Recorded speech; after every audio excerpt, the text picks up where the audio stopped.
अष्टावक्र महागीता, 5वां प्रकरण। शिष्य जनक की दृढ़ता ने गुरु को संतुष्ट तो अवश्य कर दिया था, परंतु गुरु जानते हैं कि शिष्य कितना भी पारंगत क्यों ना हो, अभी निपुणता आवश्यक है। साधने से ही कुछ नहीं होता, साधे रखने की कला भी आनी चाहिए। जैसे किसान बछड़े को हल में जुआ साधना सिखाता है, फिर अभ्यास के द्वारा उसे साधे रखना सिखाता है, जिससे उसकी लय बनी रहे। सत्ता कोई भी हो, कर्म कोई भी हो, लय आवश्यक है। ये समस्त दृश्य अदृश्य जगत लयबद्ध है। किसी की भी लय बिगड़ते ही उसे नष्ट होना पड़ता है। जैसे ईश्वर ने हमारे प्राणों की लय को बांधा हुआ है, हमारे श्वासों की लय, जैसे ही ये श्वासों की लय बिगड़ती है, वैसे ही मनुष्य की मृत्यु हो जाती है। असल में शिष्य जनक को लय का महत्व समझाना इसलिए आवश्यक है कि अभी जानने को बहुत कुछ शेष है और लय के बिना सब कुछ जाना नहीं जा सकता। गुरुदेव अष्टावक्र राजा जनक से कहते हैं कि तू निसंग है, अर्थात किसी के भी साथ तेरा कोई संग नहीं है। तू विशुद्ध बोध है, अतः न तू किसी को ग्रहण कर सकता है और न ही किसी का विलय कर सकता है। तू केवल देह का मोह त्याग दे और लय यानी मोक्ष को प्राप्त हो जा। अष्टावक्र मुख्य बिंदु पर जोर दे रहे हैं, क्योंकि देह का बोध रह जाना भी आत्मज्ञानी के लिए कम घातक नहीं है। क्योंकि देह का बोध यानी शरीर का बोध फिर से देहासक्ति को प्रबल कर देगा।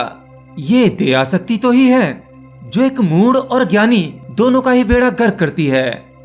देह का बोध है तो बंधन है, क्योंकि इसी मोह से अन्य विकार उपजते हैं। फिर त्याग और ग्रहण की भावना अधिक प्रबल होती चली जाती है। यह त्याग और ग्रहण दोनों ही भौतिकता है। इस शरीर की लीला बड़ी ही विचित्र है। सुख लगा तो ग्रहण किया, नीरस लगा तो त्याग दिया, पर भोगना सब कुछ है। अच्छा अच्छा मेरा और बुरा बुरा किसी और का। गुरु अष्टावक्र समझा रहे हैं कि एक आत्मज्ञानी जो कि अब तू हो गया है, आत्मज्ञानी निसंग होता है। अब भले ही तेरा परिवार प्रजा है, परंतु यह फिर भी तेरा नहीं है। तू तो विशुद्ध है। न तो ग्रहण कर और न ही विलय कर। और यदि तू कुछ त्याग करना चाहता है तो इस देह यानी शरीर का मोह त्याग दे।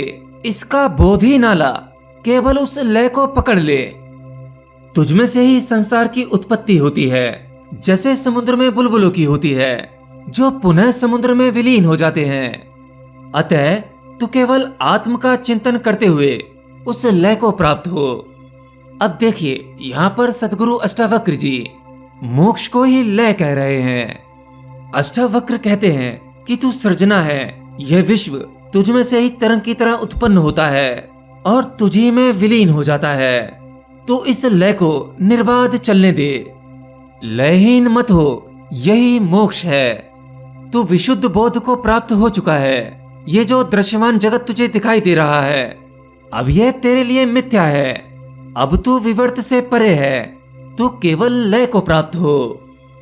देखिए, यहाँ पर अष्टावक्र अब स्वीकार कर रहे हैं कि जनक आत्मबद्ध हो गए हैं, परंतु अष्टावक्र लयोपदेश से वह उनकी अनुभूति को सतत बनाए रखने का संदेश दे रहे हैं। गुरु कह रहे हैं कि यह विश्व का दृश्य जो तेरी लय में बाधा बन रहा है, इसे तू असत्य जान।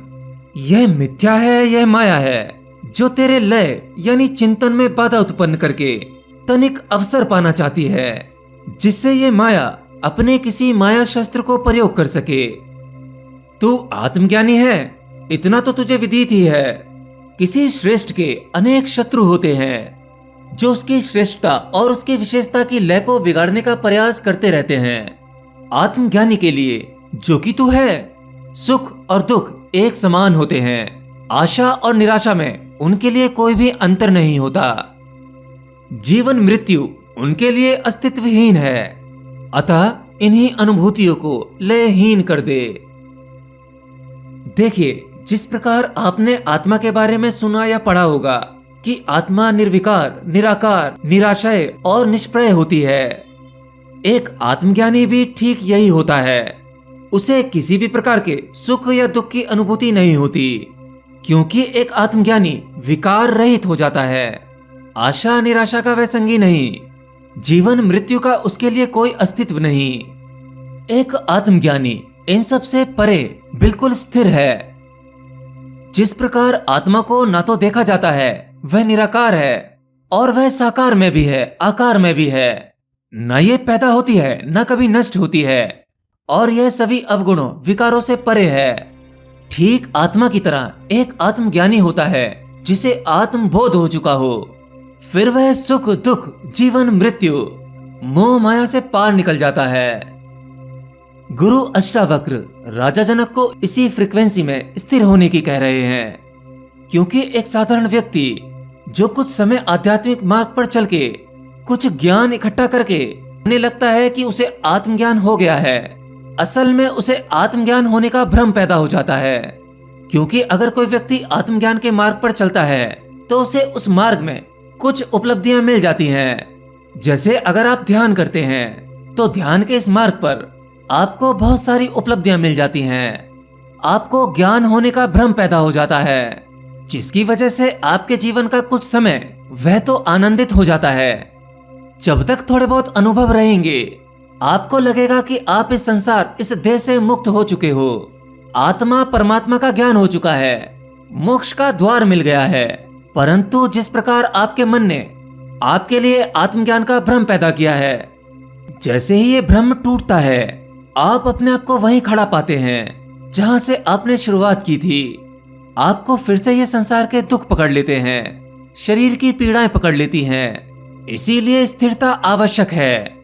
आत्मज्ञान की वह लय यानी ईश्वर की वह लय, आपको इसी में स्थिर रहना है। और आप असल में जैसे ही परमात्मा के संपर्क में आते हैं और उसकी कृपा शुरू हो जाती है, फिर आपको असल आत्मज्ञान होता है। जैसे राजा जनक को हुआ, वह भ्रम नहीं लेकिन एक गुरु को, और गुरु भी कोई ऐसे वैसे नहीं, अष्टावक्र जैसे गुरु। उनके लिए सुनिश्चित करना आवश्यक है, जांचना जरूरी है कि कहीं जनक भ्रम में तो नहीं है। अष्टावक्र जनक को स्वयं भी सुनिश्चित करवाना चाहते हैं कि तुझे जो हुआ है वह भ्रम नहीं है, वह कोई माया नहीं है, यह उसके मन का ही कोई खेल नहीं है। जो हुआ है सत्य घटा है।